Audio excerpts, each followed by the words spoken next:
L'Union européenne va mettre en place dans le courant de l'année un nouveau système renforcé de contrôle biométrique aux frontières, ce qui devrait augmenter la durée des contrôles de la ligne Eurostar. Et ceci plonge le maire de Londres, Sadiq Khan, dans un abîme de perplexité, voire même d'inquiétude, à tel point qu'il a demandé la semaine dernière au gouvernement britannique de prendre des mesures pour éviter le chaos sur la liaison ferroviaire. Le mot en lui-même fout un peu les jetons.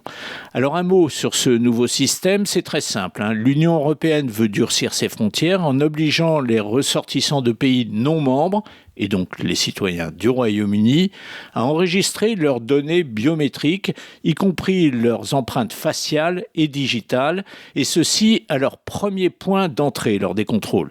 Et cette étape de plus nuirait à l'évidence à la fluidité du trafic ferroviaire. On se rappelle qu'en 2022, après la mise en place du Brexit et donc des contrôles aux frontières britanniques, la gare de Saint-Pancras, qui accueille à Londres tous les Eurostars, d'où qu'ils viennent, avait perdu un tiers de sa capacité d'absorption. L'inquiétude est donc évidemment légitime pour le maire de Londres. Néanmoins, il dispose de peu de moyens pour enrayer la baisse de fréquentation qui devrait se produire.